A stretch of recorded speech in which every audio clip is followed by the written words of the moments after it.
Please stand for the Pledge of Allegiance. I pledge allegiance to the flag of the United States of America and to the republic for which it stands, one nation, under God, indivisible, with liberty and justice for all. Please remain standing for a moment of silence.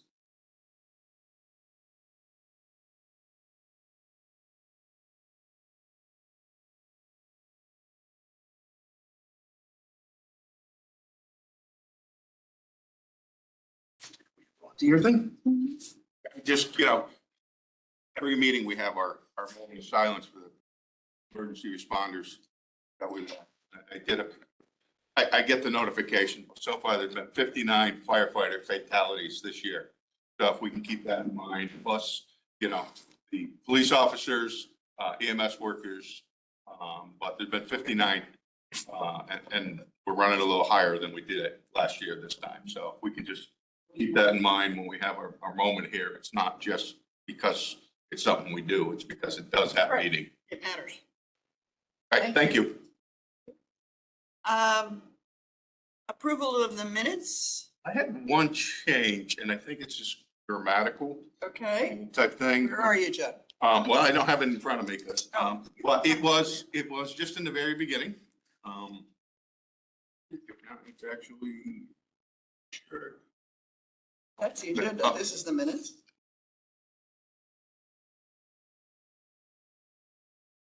Okay, this got changed. Oh, somebody caught it. Somebody caught it already. Yeah. About that?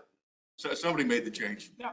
Okay, Okay. because you, in the original minutes that came out, you were listed as vice chair. Yeah, I was gonna- And now it's, so with that in mind, since it's been corrected, I make a motion to accept. Seconded. All in favor? Aye. Any opposed? Good. Reports. Chairman will be brief.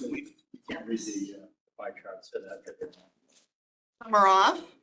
I've talked to the chief.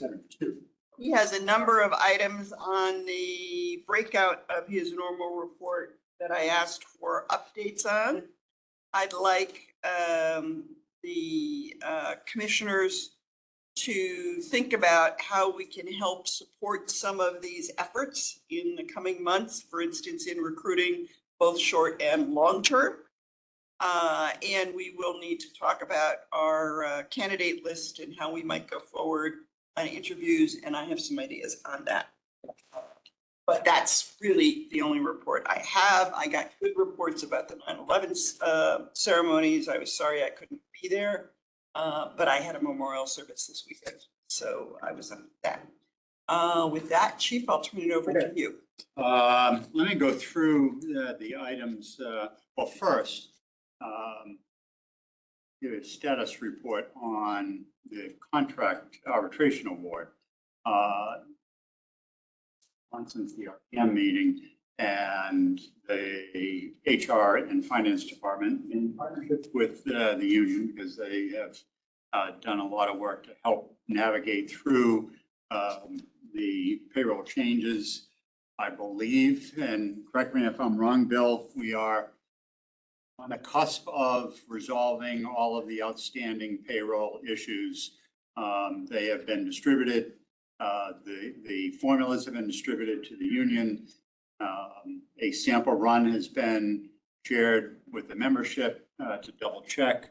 One shift got it, I think, yesterday, and it appeared that everything was corrected. There were some really egregious errors in going back that were uncovered, people being paid incorrectly, and those issues will be resolved. But we are, by payroll next Thursday, should be complete with the payroll side of the arbitration. Yeah, we'll be, I would guess by next Thursday, we'll be at everyone getting the correct pay rate. The outliers were just some people like the mechanics and stuff who had some funky things with theirs. But we're forever away from getting our back pay.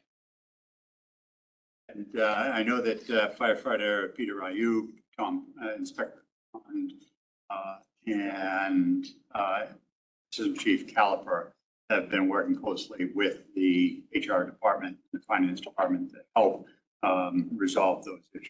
So, Do thank we you. have any for that. timeline on the back? Do we have any timeline on the back pay? I don't know. Find that out. So, I handed out, and we included in your backup, to ensure that the record was complete, so we posted backup.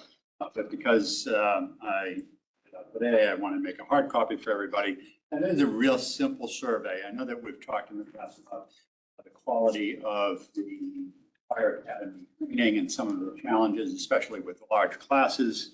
I serve as chairman of the recruit committee from the career chiefs that work with the fire academy to address the issues of the recruit program and all the training that comes out of the academy and affects career departments. And what we have done is to begin to benchmark the results from each of the classes, and they're numbered. We're currently, our current employees up there in class 72, so through class 71 that ended in May, and looking at the scores from year to year to determine, how they compare, especially with Asian curriculum and some of the methodology that is used for those programs.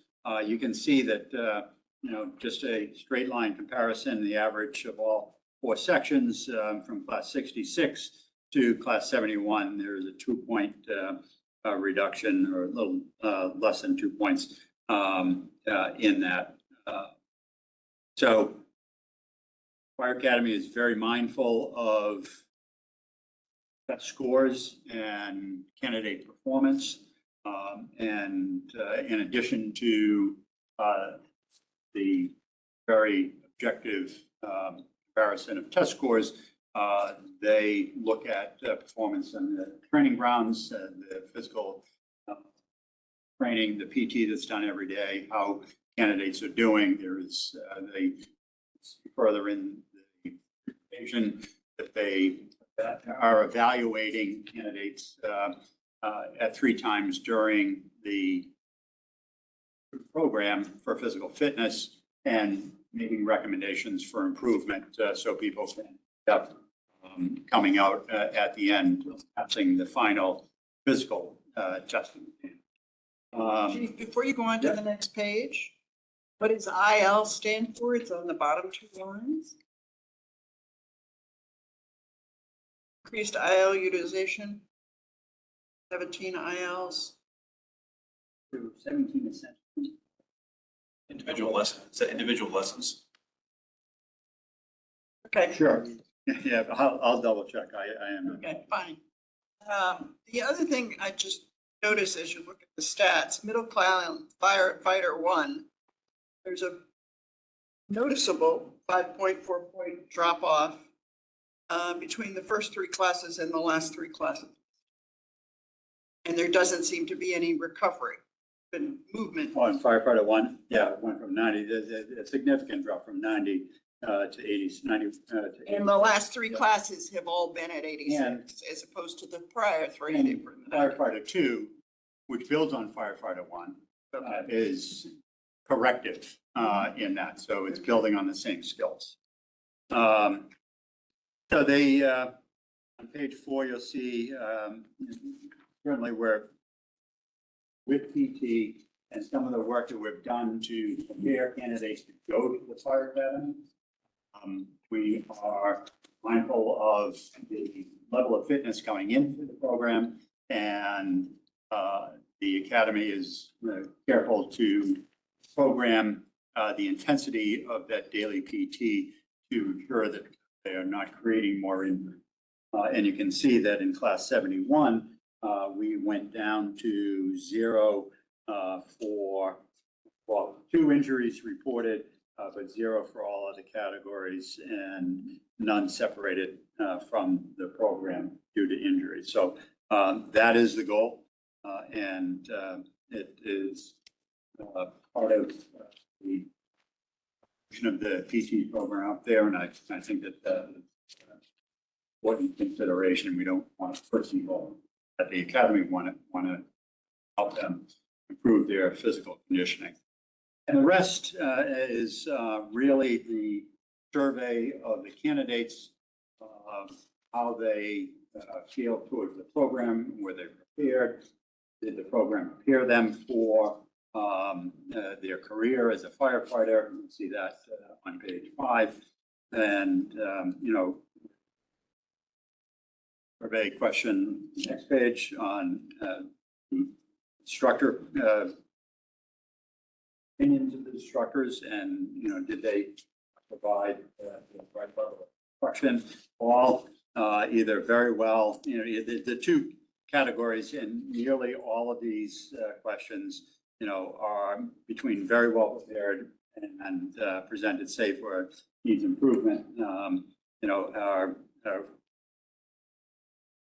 pretty substantial percentage of the total. Answering this, chief, and like, what are they answering it? Who's answering this and what are they answering? Each of the candidates, each of the recruits at the academy. They're filling this out at the academy. Yeah. Because they've got no baseline for comparison. They haven't done the job yet. In terms of, if they're well prepared or not. That's true. But it is, they come out of the program and there were legitimate complaints that, they weren't having enough time for each of the tasks in which they were trained on. Now, they would go through a ventilation program, cutting holes. Right. And didn't have enough repetitions of that to feel that confident in skill development. And that's where those come from. So each of the subject areas, ventilation, forcible entry, extrication, rescue corps, are all evaluated and have positive, either very well prepared or prepared in the high 60s to 75%. Then you see evaluation. Part of our challenge is getting fire departments to, encourage preparation in advance of the fire academy, some physical conditioning, 8, 10, 12, 16 weeks prior to arrival at the academy. We let each know when they take the test, we let them know when they take the interview, and certainly when we produce our list, we encourage them to use the self-test document that is prepared by the academy so they can understand what level of fitness they should have going into the academy. So this question on page 12 really gets at, were you aware of the physical training program and, how to prepare yourself for it? And a very small number was not informed at all. And others, us as fire departments encourage departments to make sure that that information is available to the recruits. And then, did you feel prepared for the program? Did it improve your fitness level? We've seen in the past where candidates will come out, bodybuilders or those that are very active in physical training, we're losing strength conditioning because that's not the goal of the academy. So they're coming away feeling like, well, I went to the academy, I'm less strong than I was when I went in. And it's really about stamina and endurance as the goal of the academy. But there's 40% or 93% felt that their level improved. The next chart on page 15 shows the programming of the tests. And see down the bottom, the run, and the distances you can see goes from 1 mile to 3¼ miles. The tower runs go from 1 repetition walking to 4 repetitions at the end running the towers. Although I think that they have stayed away from running altogether, going up and down the stairs. That I believe has been a change. And lastly, or at the bottom of 16, the functional capacity test, a program that started a couple of years ago to evaluate candidates against a standard with a passing time of 12 and a half minutes.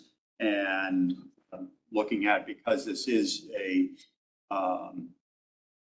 pilot program, the Academy, they're at this point just measuring the results of that testing against the physical fitness program and seeing where they can make changes to ensure that everybody and can pass that physical standard over the 15 weeks. Lastly, food service, you'll see, satisfied, acceptable, unacceptable, very good, and positions on that. So this is a snapshot of test scores and candidate opinions of the program. And that the training director and the program coordinator for the recruit program are exceptional at what they do and are very committed to making whatever improvement that they can to ensure a safe environment, but give us the best quality candidate coming out of the academy. And I think that they are, continuous improvement is their approach, and we're pretty satisfied with how they're doing it and the products that they're giving us. So I'll pause for questions or comments until before I move on to the other. Okay. Chief, I'm just looking here. There's 2 classes a year, right? Correct. So this is this is over 3 years. Because there's, Yes, correct. okay. Yeah. That's what I thought. Just wanted to make sure it wasn't a 6-year. That is September 1st, essentially, and February 10th. Yes. You know what the causes, the causal factor behind that huge drop in fire one, chief? No, I don't. But fire 2 builds on the skills and abilities in fire 1. And you can see that those scores recover through fire 2. I don't know why. It's probably the biggest change in the whole chart. Right. So I will follow up and. Because the other thing about it is, yes, they recover, but they'd be so much better off if they started higher and then they'd be much higher in fire 2. Yeah, and it could be, well, I won't speculate. Could be a change in instructor. Yeah. Yes, Oh. that's part of the reason why we're asking the question. Yeah. Curriculum and the curriculum delivery has changed. The quality has changed. Then we may need to regroup. Okay. Anybody else? Any other questions? Okay. Next All right, item. the other items, and I'll just go through from the agenda. We have hired 5 candidates off the list. And 4 are at the academy. 1 has had previous academy experience, so move directly to the line. We still have 8 candidates on our eligibility list, and it's doubtful that we will need to go back to the pool to refresh that prior to the next test. The next test will be in the spring of 2024. We have had a number of conversations regarding the testing process with the 15 communities that participate in the consortium. And these range from communities our size to ones very small, all over the state, far eastern section. There is, one of the chiefs said it yesterday, said, there has been a cultural shift since we started this in 2018. And, it used to be you would throw out the net and you'd come back with 1,000 candidates looking for a job.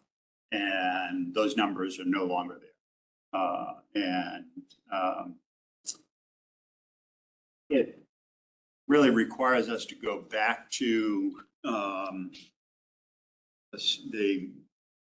start over and rebuild the testing process from scratch to make sure that we are meeting the needs of the department and are mindful of the change in the candidate pool and their motivations. some of the communities are dropping out of the consortium because there is too big of a gap for a very small Eastern Connecticut community. Is a gap between an interested candidate and the ability to test and then the ability to get a job. I want to basically take a guy who says, yeah, I want a job, guy or gal, yeah, I want a job, turn around, test them, interview them, and provide a job opportunity. Because otherwise they disappear into the ether. They look for other career employment, or I'm not going to wait 2 years for this, and they move on. Previous generations, well, I'll go to community college, I'll get an associate's degree while I'm waiting, I'll do this, that, or the other thing, and I'll wait for my opportunity. There is not that same tolerance of the big time gap. So we have, so what has worked well, in my opinion, is the written exam that has a validation study. It has low adverse impact, and it's pass fail, and we then move them on to the interview. The interview process is one that,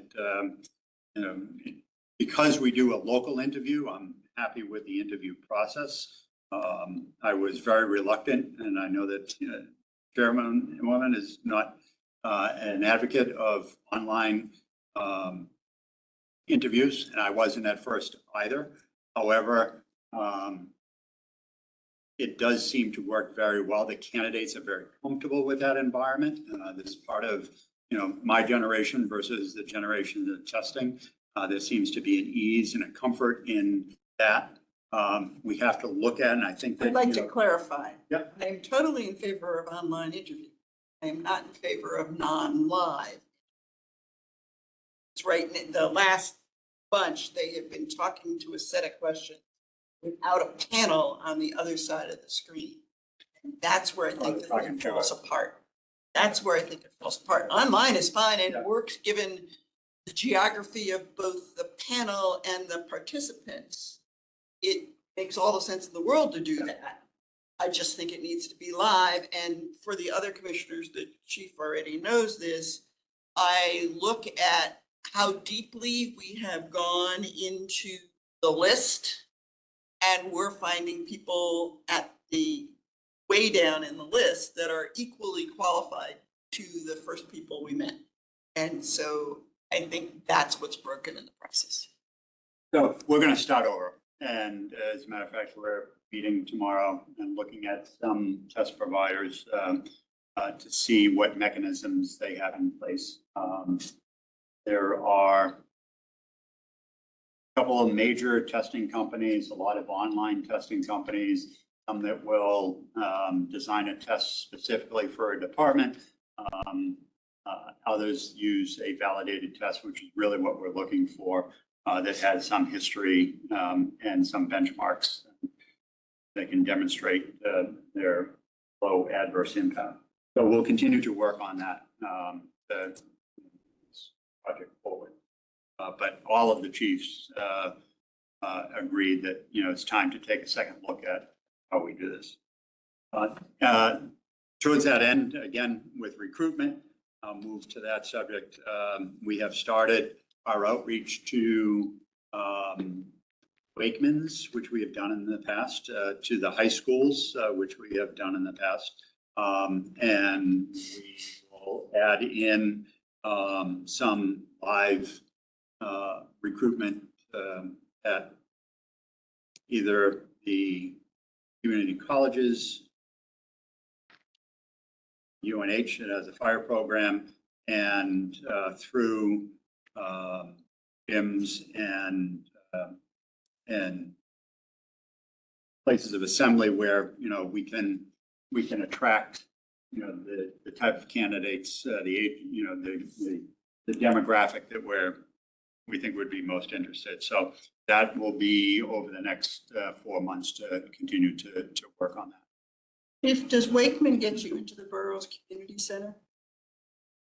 You gotta look at community centers. That's Bridgeport based. It's Fairfield Avenue. It's think, So we ought to be looking at community So centers. one of the programs that we had worked with when we did the high schools, and that was a collaboration with Bridgeport, and I believe the community center was involved in that. But that's, Board organization.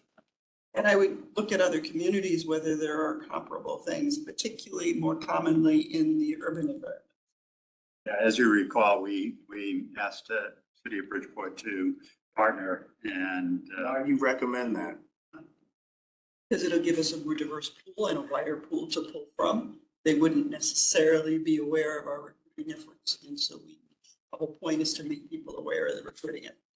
I think that was the last study that we did on this, the biggest problem we found, a couple folks weren't here, that is that the number of folks who make it through the process versus the pool we start with is obviously a lot smaller. And if you have if you start with a small candidates from any particular demographic, the chance of one of them making it through is slim, is much slimmer than if you had a broader, group to start with. So the goal was then, as we're starting to do targeted recruitment efforts, to expand beyond what we usually did into other areas that would help expand. No problem, but when we go to recruit. Yep. Who exactly are we looking to recruit? The best person for the job or? Yes. Yeah, they're still the best person for the job without a doubt, because they still have to make it through. None of the process has changed in terms of the standards requirements. We just weren't pulling enough folks in from other communities outside of places that we had traditionally been looking, which landed on pretty much a single demographic for quite some time. And so the ask was, don't change the standard, but bring more people in the process. That way more people will end up with a better chance of getting more folks through afterwards. Be there like everyone else. So that was the. I got two questions. Mhm. Chief, going back to the interview process. So you're saying that we use a contract service for the interview?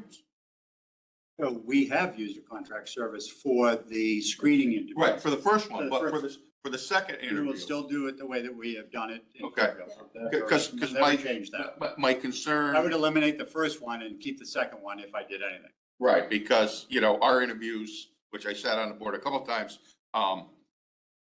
we know what we want for Fairfield. And that's how the interviews, Yeah. we're grading them, whether that person's gonna fit Fairfield, not whether that person is gonna fit as a firefighter someplace, are you gonna fit as a Fairfield firefighter? Okay, so that's good. Just on that, I spoke with my counterpart in Norwalk, because they use a different company, similar format. And, to your point, Commissioner, they have the same experience, that they go through the list and they've been vetted by a consultant, and interviewed, and it's just not a match for the city of Norwalk, as it wasn't a match for Fairfield. They, burn through, big chunks of the list, to get, 10% or so, or maybe a little bit I higher. think live would improve that a lot. And then I had one more question. When you're talking to, doing the outreach, going to different places and stuff, are you talking about doing that as the testing consortium or as Fairfield doing that? That's Fairfield. So the other, the challenge with recruitment, so the city of Bridgeport recruits, they hire half a dozen people, put on straight days for a few months and actively recruit. Because all of those candidates are Bridgeport candidates. They're not, working for anybody. They're not going anywhere else. And they're almost exclusively recruiting in the city of Bridgeport.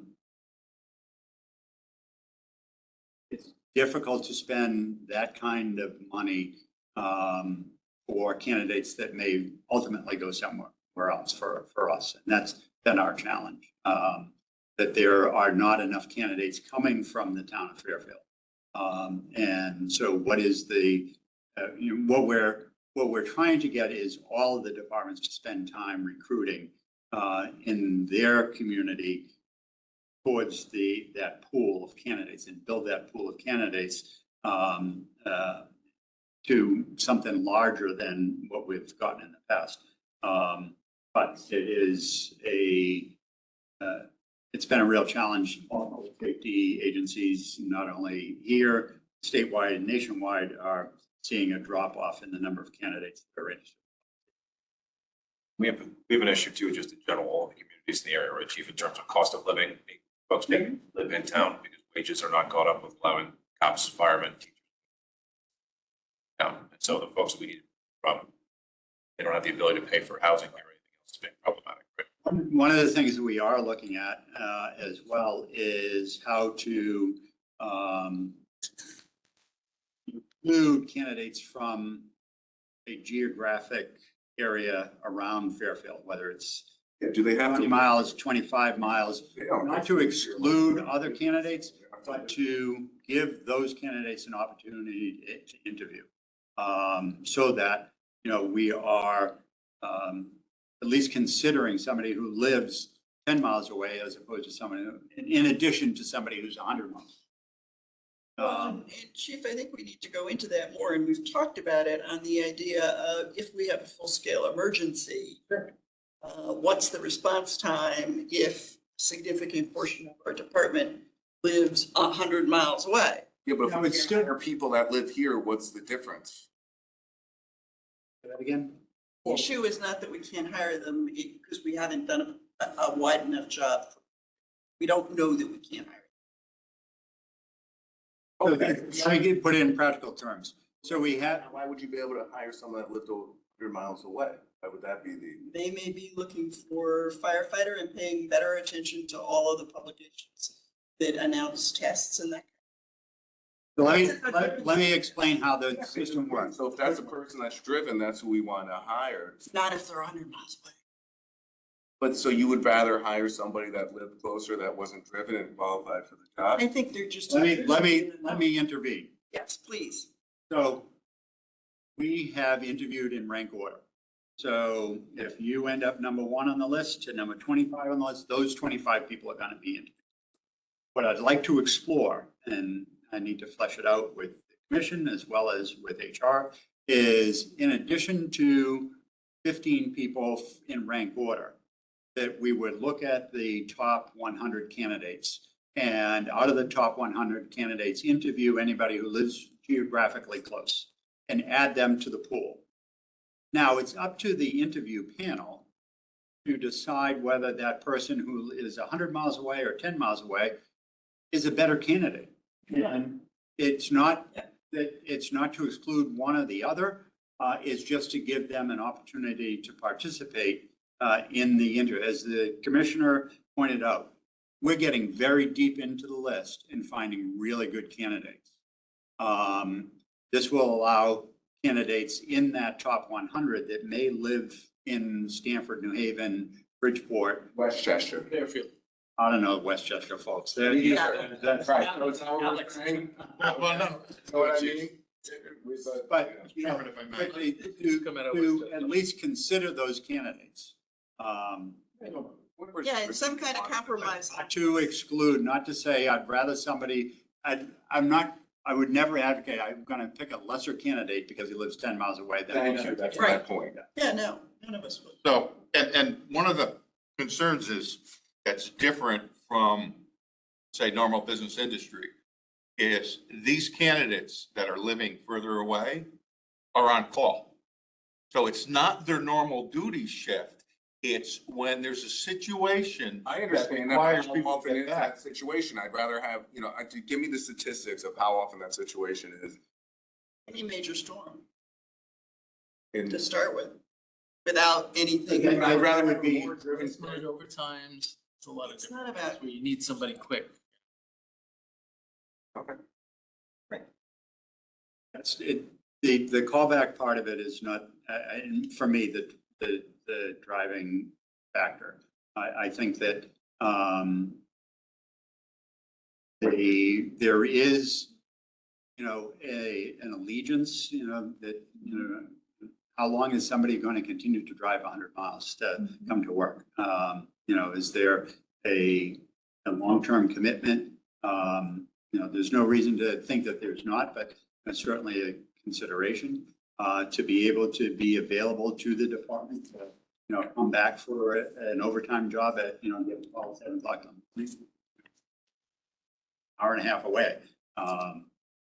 And, is it good for the department to have, its workforce live that far away? Is it good for the community? I have one more. You touched on it briefly. You know, how long does somebody want to be doing it? What is our current retention rate after we hire somebody? Nearly 100%. Once we hire them, we don't have people like a lot of municipalities, they get hired, then they go someplace else and they go someplace else. When we're hiring people, we're basically running at 100% retention. Nobody's going saying, and I know it happens during the testing process, you know, So people are leaving other departments and coming here. right? So, Places where they did away with the pensions. Right. So that's why we It's have a the benefit. pension. Like, Yeah, I understand. no, I was, that wasn't you, sorry. So it sounds like we're thinking about it. But we'll continue to work on it.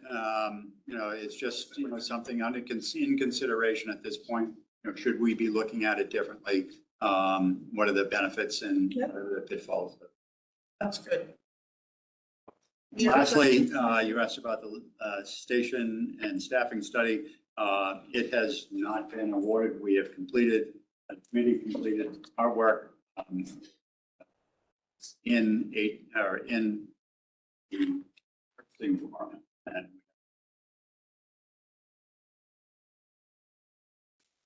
so these are what we were given in the backups. This was what was submitted to the, to the bidders and what they're responsible.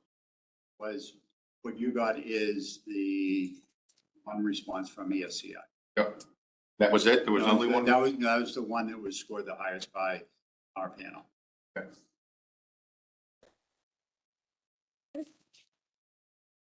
And anything else in your report, chief? No. Deputy chief? So, in regard to operations, we had several large-scale incidents since we last met. The first one was on 69 Birchbrook Road, third floor, electrical fire transmitted from the outside, transmitted inside, and over a room on the top floor. It was a very, very hot, humid day, and our unit's stretch line, it was like tenement fire, which I used to have with some of the people there. They had a stretch hose line up three flights of stairs and did a great stop. The homeowner was very pleased with our response and our salvage efforts. So, you know, during a fire, a very important thing is salvage. You know, fire's going on, and sometimes if, the firefighters are taking a look at water that they're putting out and water that is accumulating, and they go below and they covers down and they take things and put them in dressers. You know, he said there was family albums that the firefighters put under covers elsewhere. He said we didn't lose anything of significance. So like he was very pleased. He came up to, I saw him that day, but he also came to headquarters and had to reiterate it. So he's very pleased. Great job by all. Also had a job on Kings Highway. A chair was on fire because it was too close to a candle. We just made a quick stop. We had a dryer fire on Tunxus. We had a commercial fire alarm on Post Road, which when units forced entry, smoke, they found charring at a receptacle that was powering a battery charger. So it was not a lithium ion battery problem or anything like that, but which was drawing too much and electrical. That was great work. Dryer fire on Easton Turnpike. We had electrical issue on Knapp's Highway, caused a fire, and a cigarette set a porch on fire on Grassmere. Chief Caliper and I met with the new ECC captain, Felix Esposito. We discussed the fire department concerns, dispatch, you know, in general. We talked to him about metrics that we think are important for the ECC to keep in mind for dispatch times. And we also discussed training for the Bricks Fire Station alerting system, and he's excellent. He's a very smart thinker, and he's very happy that we talked to him, and I think it helped him and his goals at the ECC.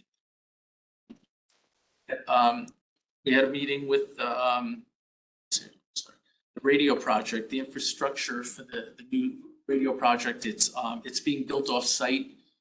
They build it at Norcom, they stage everything, and then what they do is then when it's moving day, they bring it into the sites, the transmit tower sites, and they install it. The things are built in racks, so they just take them and perfect. So we're hoping that that happens soon, since all of the infrastructure equipment, I believe, is in and all set up there. It's just a matter of a couple things at the sites. There's a couple other things. There's secondary equipment that backs up this, microwave systems, which back up this system in case the regular internet connection is out.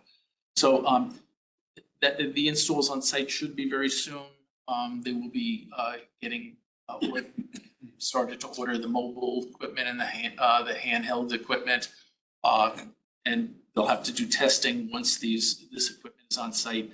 We're still hoping that it will be somewhat around January that it's finished, but we don't really know. They're working to do it quickly, and there's a lot of good people on the project. We're working with risk management still regarding the repair of Marine 22.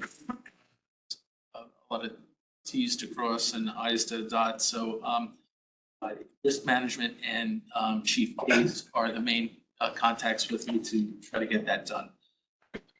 In regard to personnel, the chief mentioned the Proby, so I won't go into that. This town is putting out a new website, and the departments also. We've done work updating our website. We're hoping that everything goes over October 1st. So hopefully at the next fire meeting, I'll ask you to get and take a look and see what you think about it. We go over a lot of things that we had on our previous website, which was a little bit more enhanced than the town's website was. Now that will be pulled together with the website. We think it's going to work well. We'll have more on that next, probably the next meeting. In regard to emergency management, we participated in a CERT drill, the State Emergency Response Commission, where we had a simulated hazmat incident. We had people from Fairfield Fire, Fairfield Police, state, federal, and Bridgeport, and it centered around a hazmat incident that happened on I-95 and leaked into the Ash River estuary. So it was a lot of good practice in both our hazmat thinking, because we had the Fairfield County hazmat team here and communications team, but it was also a great drill in EOC operations and command. So we held that here. UI had a winter reliability meeting, which each year they talk about load shedding, which may happen in the winter if things don't go well. And what load shedding is that if they can't meet their demand, they may have to shut off areas of the town, of the towns that are within their jurisdiction. And there's not much they can do because, they're part of a consortium that brings power from Canada and their own generation and everything like that. So if it runs out, it's not like they can get it from somewhere else. So they do think that barring some outside issue, they think that the weather predicted for this winter will cause us not to have to worry about load shedding this season. It can always happen. So hoping that does not happen. We had an IAP plan review with Aquarian, together with the towns of Westport, Fairfield, Easton, and Weston the other day. And in regard to our facilities, where the trenching for the fuel pump power, we had our fuel pump at Station 2 run over by a garbage. And so we've been wanting to replace that fuel tank anyway. So and put in a larger fuel tank, 2,000 gallon tank. So everything is pretty much set there. A lot of work has been done in the rear Station 2.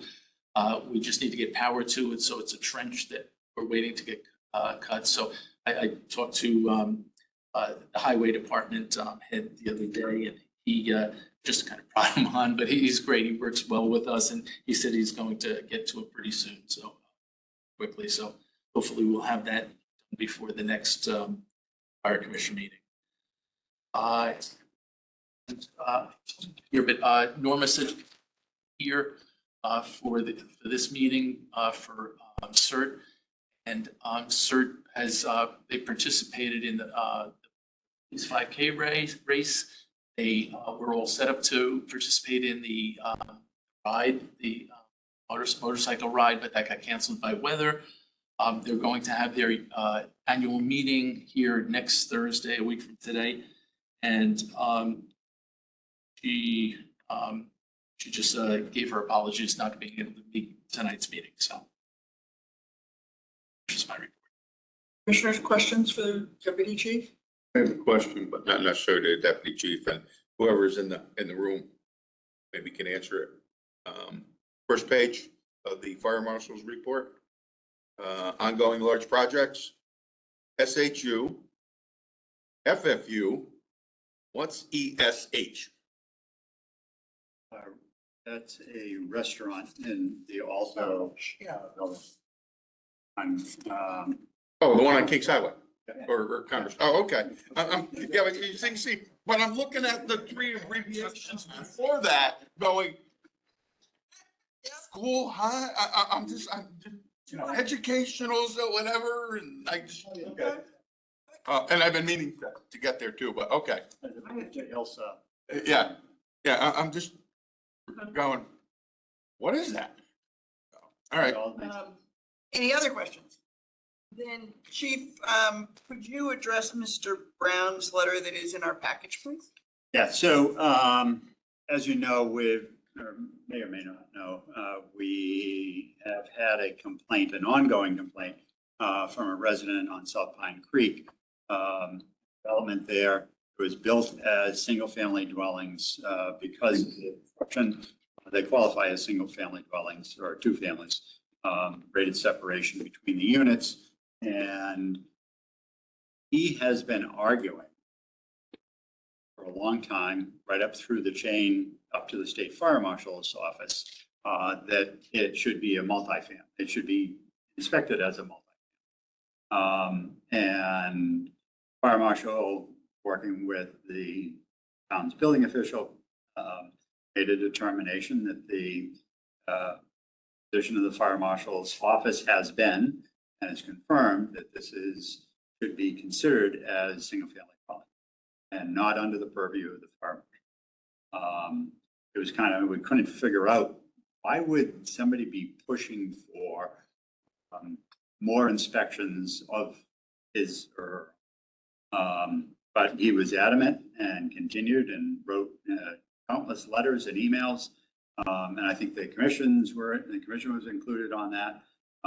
State Fire Marshal said, nope, we're classifying it correctly. He is still pushing it again. As best we can tell, this is some sort of reaction to enforcement of the prohibition of grills and gas grills on board. And as best we can tell, that's patient. But we're confident, and have been reinforced by the local building official and the state fire marshal's office that are opposed.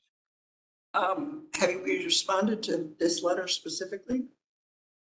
Is it time to get an attorney's letter and have the write a official response? Yeah, I believe involved, but I don't know if there's been communication, but I will. Because maybe that'd shut it down. Any questions, commissioners? Okay, do we have any here from Southport? Oh, Stratfield? Local 1426, you're up. How are you? Everyone had a nice summer. You've alluded to, the award came in and it was, the implementation of it.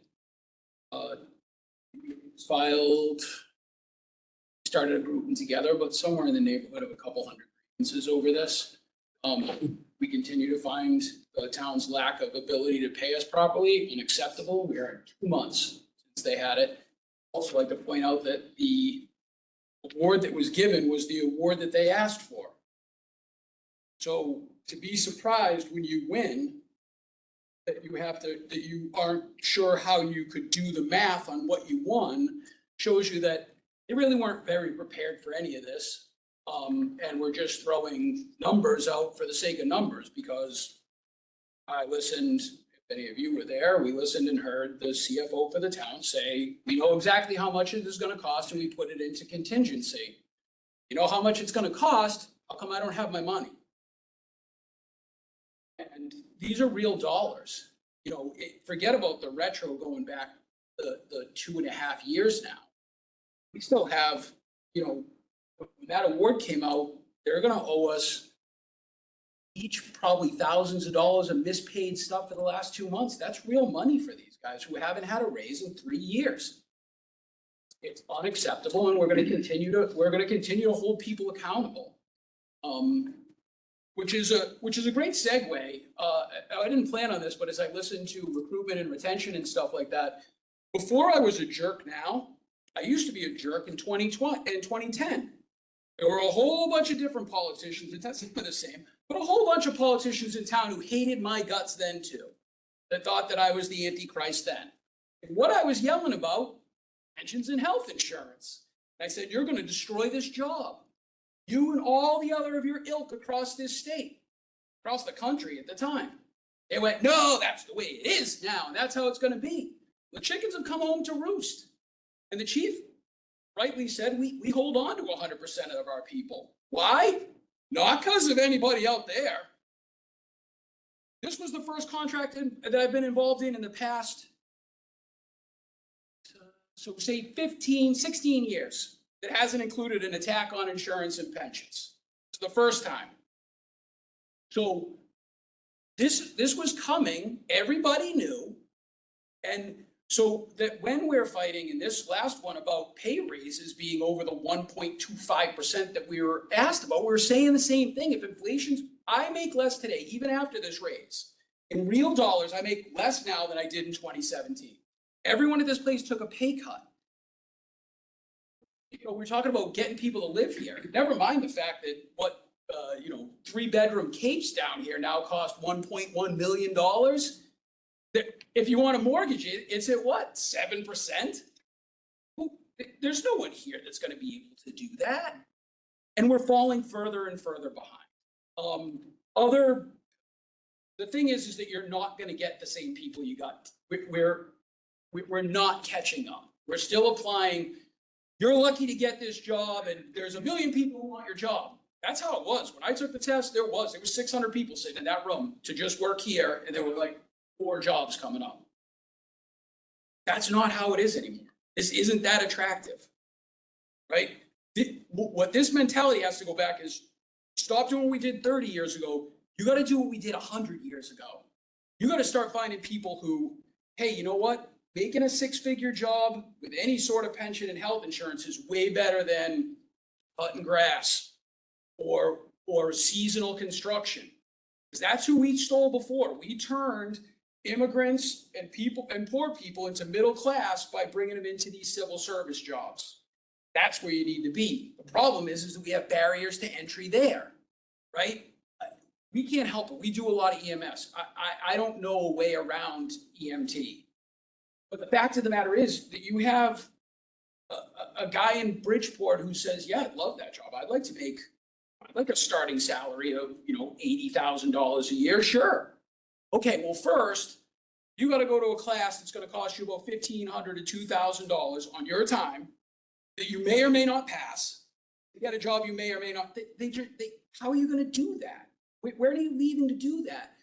The academy is it's a barrier, right? 16 weeks of going away from your family. That isn't an option for everyone in the world. Someone might say, hey, that's the guy we want. He's perfect. That's the girl we want. She's perfect. She's a single mom. She can't take off 16 weeks and just leave her house, right? So that's another barrier to entry that we're missing a subset of the population. Bridgeport has recruited more women just by doing their in-house academy. see. Yeah, so anyway, I'm gonna leave on a positive note though, because we like to be proactive as opposed to post-active. One of the members of 1426, Caitlin Pereira, has begun a group to work on, one of the things that we found that we were way behind on was pregnancy policies, and fire departments, not just here, but everywhere, because no one has dealt with it. This is such a small group of people. She's got together a working group through the UPFFA and the IFF. That group will be meeting and presenting their findings at the next international convention with HUD. Any questions for me? Awesome. No, my only comment, it should also be paternity leave. Oh, yeah, no, it's family leave, I'm sorry. Right, thank you. I'd just like to add one thing. My name is Justin Crawford. I'm a trustee. To everything Bill said, I still, because of my paramedic license, I get flyers for fire jobs in the mail. Like, hey, come work for us. We'll give you a $20,000 sign-on bonus, just because I have a paramedic license. So just to speak what he's talking about, not that we're an ALS service, but it's that competitive, and there's a $5,000 EMT sign-on bonus. So that's just to speak to the job market. That's truly how it is. Thank you. But you just said $20,000? For paramedics in some spots, yeah. And we're not an ALS service, whether that's in our future is a whole nother thing. But just for the level, they have signing bonuses for, and this is, Connecticut, Rhode Island, New England, across the country. Yeah. They're paying relocation bonuses, retention bonuses, sign-on bonuses. It's the job, like Lieutenant Tuttle said, I was the same way. It was like 800 people at the high school for like 3-4 spots when I took this test. Now, And how long ago was that? that was 2016, I believe it was.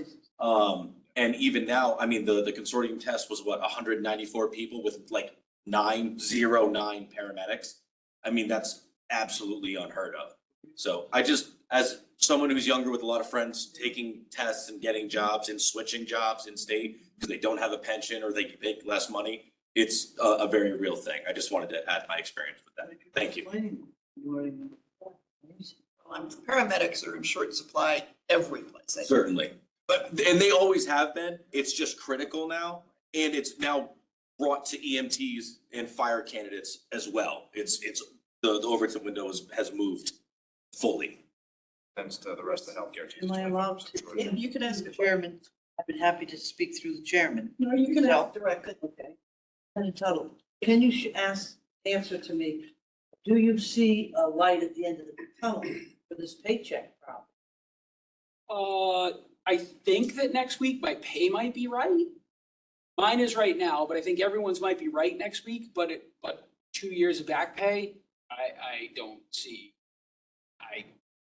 Seeing how difficult it was to just do some rudimentary algebra, when we start to get into trying to calculate, because, and this is why the lack of prep was so appalling, is that you can't just take my W-2 and add the money to it, right? Because one, our pay scale doesn't go with the calendar year.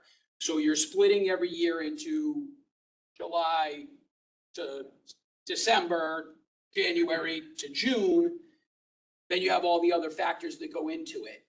There's people who are promoted or have their step raises in between that now have, those all have to be calculated out. The fact that you prepare this, if you had asked us, if we had won all 4 years for the wages, I could have told you tomorrow how much I was owed and how much everybody was owed, because that was our proposal. And we didn't just throw numbers to say we made a number up. I've never had this long of a wait to get a paycheck. And Jenny, I asked the chief to check on it. Okay, I was wondering, could I also, does the chief, may I just ask another question, Chairman? Thank you. Chief, are you allowed to ask the process and discuss the process?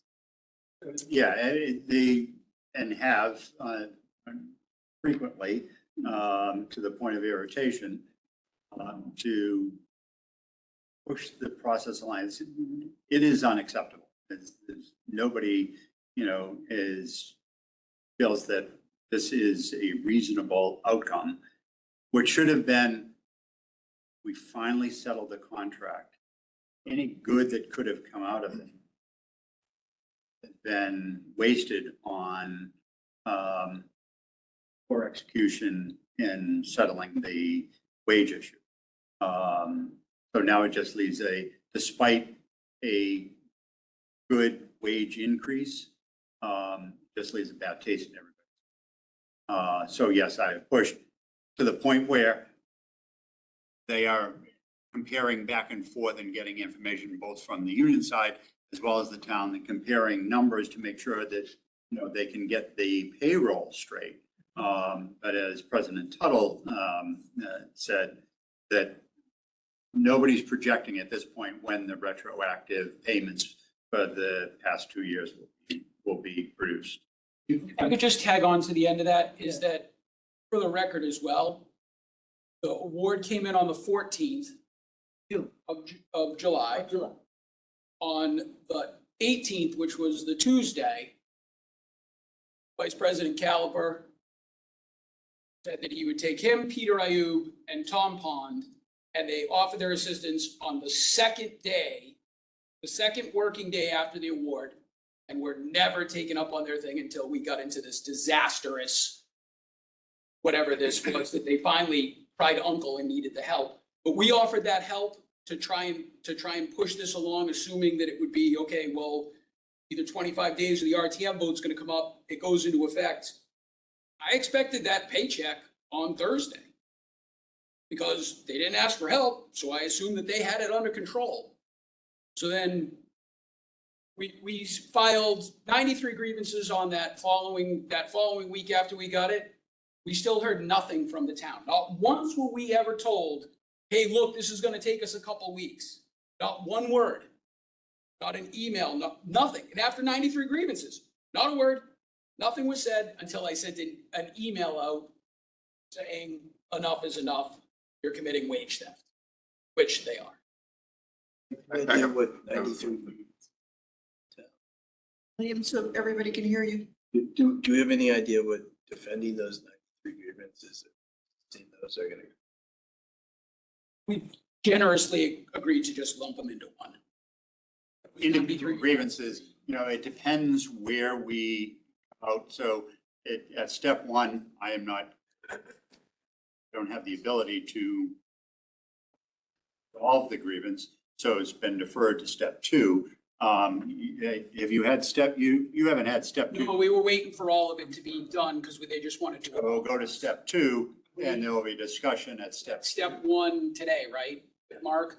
So if Hopefully don't. it's right next week, that should be the last of the payroll grievances that will bind into one to go forward. But we're in our grievance resolve is I want my interest. Yeah, I was just gonna say, it occurs interest the whole time, what's your? That money has real value. It's sitting in an account. And that was gonna be my question. Well, and that money is accruing interest for somebody. Okay. I thought it was, well, We're not gonna resolve it here, folks. No, but there's We some, need to, yes, you're absolutely Questions? right. The grievance.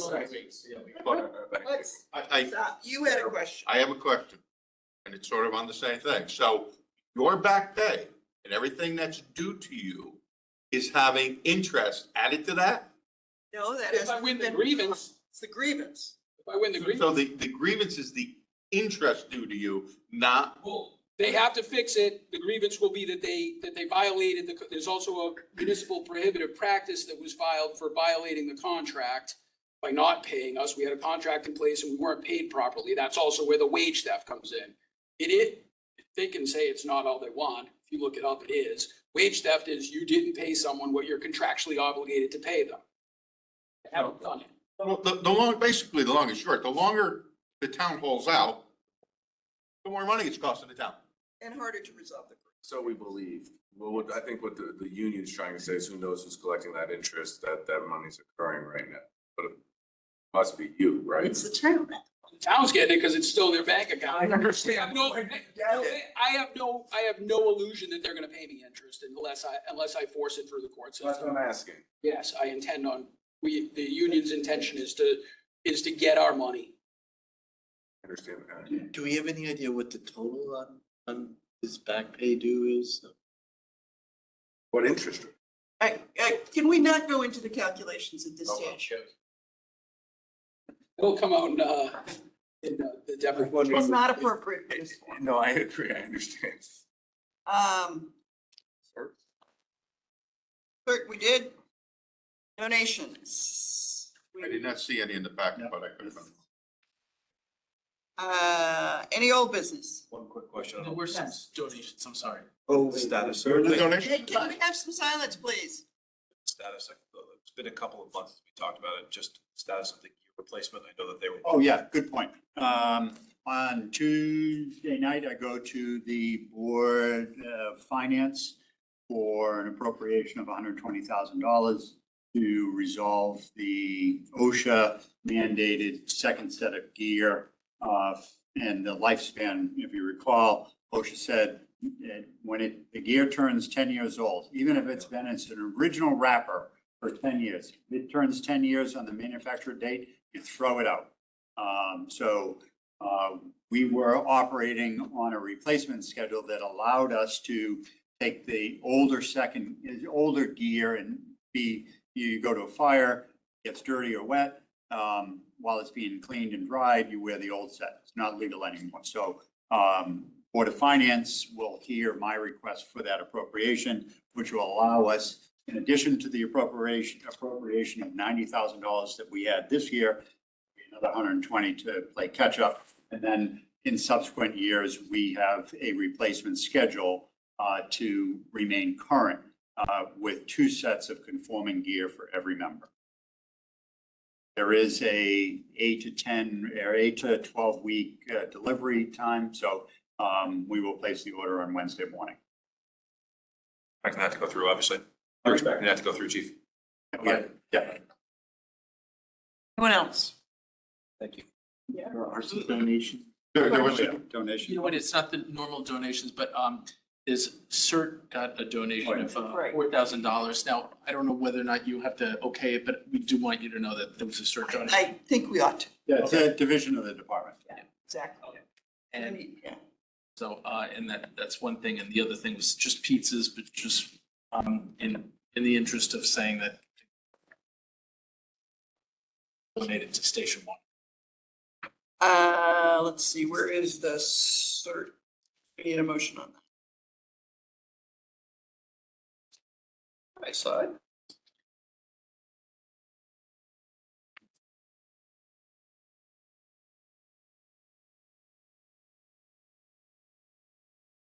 Is that? So we can. I sworn I read it. Oh, yes, here. So.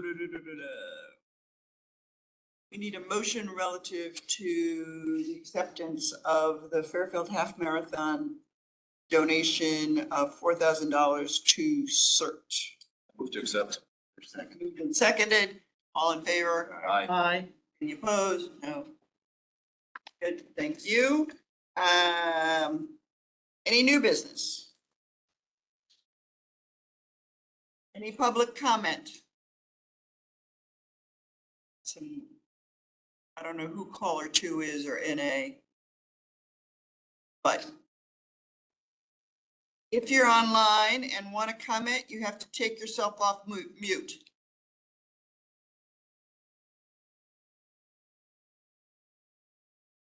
Okay. Then I'll take a motion for adjournment. We got one more. Oh, what? Item number 9. Yeah, Yeah. okay. Yes, item number 9. Should have also come out of. Joe's got something to say about It's that. not necessarily new business, but one of the things, and I hate using this word, but sometime in the near future, we're gonna have to think about contracts. Hate that word all of a sudden, but for the, because I'm not quite sure when the chief and the deputy chief's contracts are up. So we need to look into that, and I'm sure they know, right to the. what it is, but- Actually, I don't know. 2025, right? You're like 6 to 9 months before. I don't So, know. yes. Contract. All right, I tell you but- right now. At some point in time, that's gonna need to. Can you represent me, Bill? Can you? That side of the road. Chief, can you pull copies of both contracts and send them to the commission, please? Maybe like 100-year. No, they're, the last was 5 years. Okay, now are you ready for a motion? I got nothing else. I'm sorry. You're fine. You were right to bring it up. I meant to think about it before. So I think I have it on my calendar. Motion to adjourn? So moved. Seconded. All in favor? Aye. Aye. 8:10.